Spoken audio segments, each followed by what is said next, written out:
Albert Breer tweeted something out or Instagram something out yesterday. It says what I'm hearing, and he's talking about Will Campbell. This is a very significant injury. He has a grade 3 MCL sprain. That essentially means his MCL is torn. That is what Albert Breer is reporting. Have you heard anything on Will Campbell?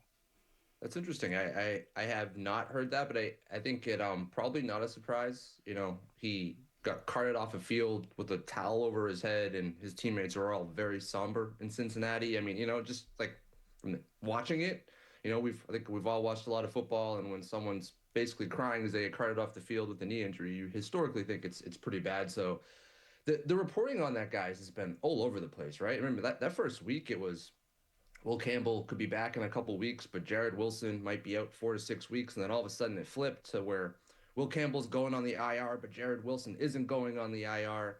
I mean, it's unfortunate if if he doesn't come back. I mean, who knows? I don't know anything about a grade 3 MCL Well, here's the deal: and all is that that stuff, but it's we obviously got a not. lot of blowback because I said if it's a sprain can mean a lot of things, Yeah. and if it's a grade 3 sprain, a sprain is the fraying of a ligament.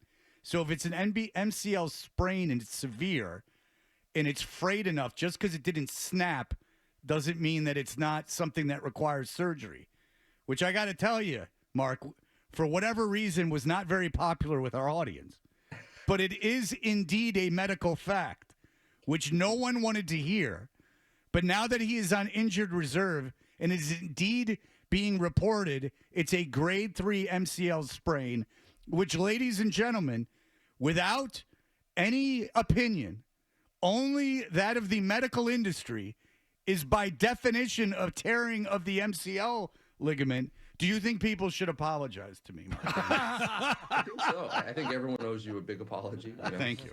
Or how about the unpopular opinion of if it's better for Will Campbell to not play this year and recuperate for next year, or do they take the chance and needs to come back for the playoffs stuff, which is also I If think I was Will Campbell's agent, there's not a chance in hell if he has a grade 3 MCL sprain, he's playing again this year. Not a chance. No way, no how. That thing, if they don't repair that surgically and it is a grade 3 MCL sprain, which is what's being reported, how would I know? I don't know the guy. I'm not in the facility. But if that's the truth and you invested that much in this kid, hell no am I playing that kid again. Well, if you're Will Campbell's agent, he had a toothache, you'd tell him to sit out for 2 months. So, I mean, we can't. No, he could miss one day of practice. We can't take what you would say. No, on he this, could miss one day of practice. What my issue is Have with surgery you, with you, Fred, and I think a lot of people, is your refusal to engage in the power of positive thinking. And you just won't have a good thought for this kid and think that maybe he's going to be okay. Mark Daniels, do you think I willed this injury into existence? yes! If you have that much That's power, if right. you could wield more money into existence for me, I would love that. Well, I'll think about it. It depends the favors you bestow upon me. All right, but let's keep on the offensive line. Looked pretty good against a very good Right. Giants pass rush on Monday night. Yeah, they played really well, and a lot of the offensive linemen after the game all credited Josh McDaniels and Doug Marrone. And it was interesting that Josh, the way he schemed up things. I mean, he had Vidarian Lowe flipping to the right side and having an unbalanced offensive line. They did a lot of different things to try to compensate for having two backups in the offensive line. Having a very good offensive coordinator has been a lot of fun to watch, and I thought we saw some of that when it came to playing with two backups, but. Even the Doug Marrone thing, a lot of players are praising him for how prepared everyone has been. It actually made me think of, and I don't want to compare Doug Marrone to Dante Scarnecchia, but every time back in the day when the Pats had an injury in the offensive line, it was always, well, the Patriots have Dante Scarnecchia and everything's going to be okay. And hearing all these offensive linemen praise their position coach, it was like, wow. I mean, Mike Vrabel's put together a really competent staff, a really good staff, to the fact where people are praising their position coaches after the game. So yeah, very impressive. And honestly, the Giants record is what it is. They still have two Pro Bowl players on the defensive line with Dexter Lawrence and Brian Burns. And, it was even the sacks the team allowed, they weren't on any offensive lineman. It was like, there were like two you could put on the team / Drake May, and one you could put on Travion Henderson, and that was it. And I had Lowe and Ben Brown down for a quarterback hit apiece. But yeah, it was very impressive. It's funny you mentioned Dante Scarnecchia because David Andrews was on with Zoe Beetle yesterday, as he is on Mondays, and he brought his name up just in conversation. And even now, when he mentions Dante, he kind of gets a little lower in his chair and starts to speak a little softer, like, "Oh, Dante would get so mad at us." Reverence. Dad would have been upset. All these huge 6 foot plus, 300-pound plus guys were so terrified of Dante Scarnecchia. But the thing on the offensive line, Mark, all the things I was worried about, whether or not they were going to have to pull a Hunter Henry over and help with protection on the left side, or were they going to re-scheme things? And you mentioned one thing, but one thing I didn't notice was Drake trying to get the ball out much faster than he has been.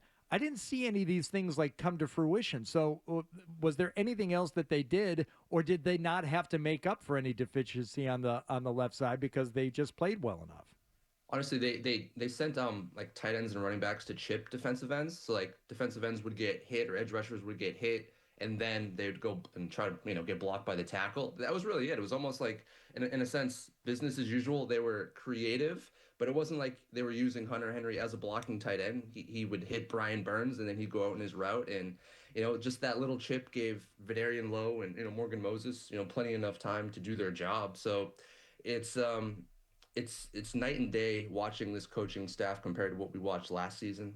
Certainly, I thought this past game was just a great example that you're right. It wasn't. I thought the same thing. I was like, all right, they're gonna get the ball out quick, a lot in the short game. Maybe get Demario Douglas or Travion Henderson involved a little bit.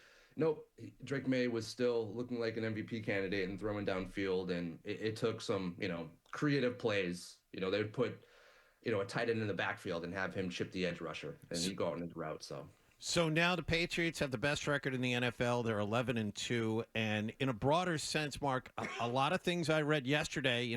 Everybody has to have power rankings after every week.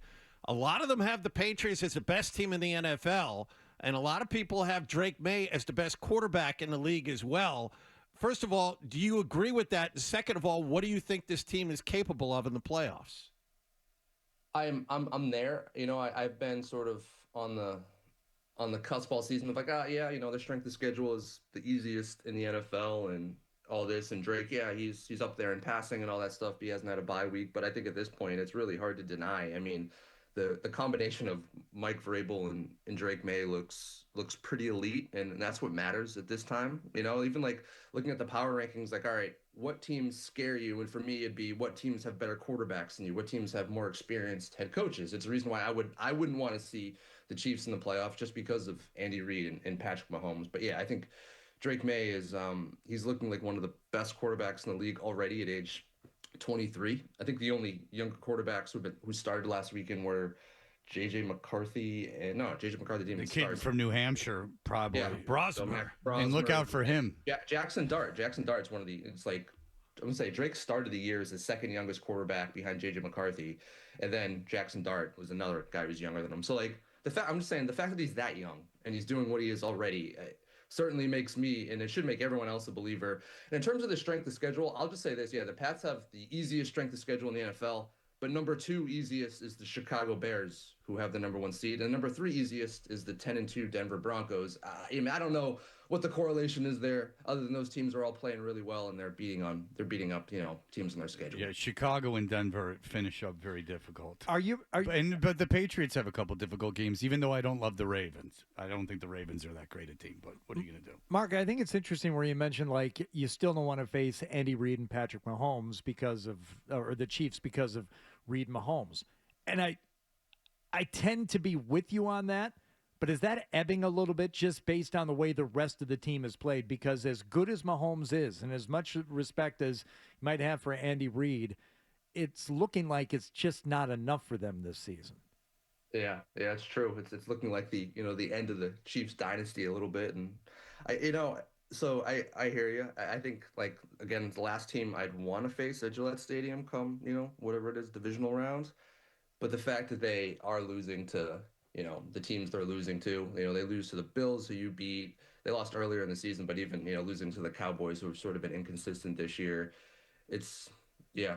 I said there's not like a dominant team in the NFL, which I think should give everyone some hope with the Patriots and their potential playoff run because, I mean, a week ago, it was the Rams, right? The Rams are the #1 team. They're dominant, and then they lose to the Panthers, who look better than I think a lot of people thought they were. So just a lot of parity in the NFL. I don't think there are many dominant teams. And even like in the AFC, it's like, I don't know, I'm not necessarily afraid of Bo Nix or Daniel Jones. And I think all that stuff is, it's good news for the Patriots, who have a team that's incredibly close. And these guys believe in each other, and sometimes these like close-knit groups who are playing well, good things happen.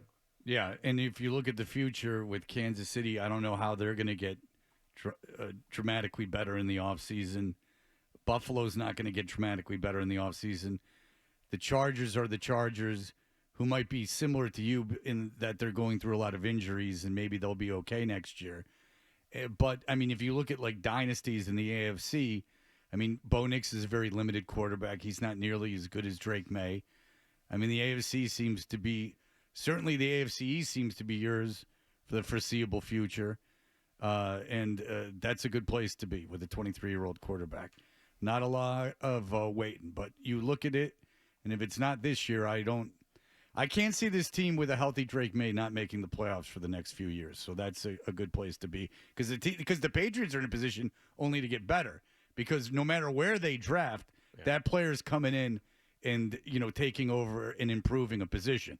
They're in that unique spot where, like, they need depth. So, like, no matter what they do in the offseason, they can upgrade this roster. Just have an average draft. You're going to get young depth, which this team hasn't had in how long? Well, you think about it. If you draft a receiver in the end of the first round, that receiver is going to be the best receiver on your team.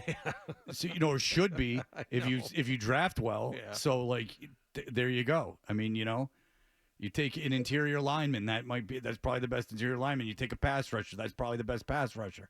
It all becomes about supporting Drake May too in the future. Like we Patriots know, as long as he's healthy, they just support him, add depth in the offensive line, continue to have good offensive weapons around him. It's just a really good spot to be in. That they have, first of all, the coach and the quarterback, and you're right, it changes the outlook dramatically. And the fact that they're already this good, even with an easier schedule, they're beating on bad teams, they're taking advantage of bad football, and they're really well coached. So everyone is completely bought in, which also I think says a lot for Mike Vrabel being here for one season. If you like that clip, and how could you not? Check out more videos from Toucher and Hardy here. Point slightly up and to the left. For more Patriots analysis and opinion, hit this playlist. Point slightly down and to the left.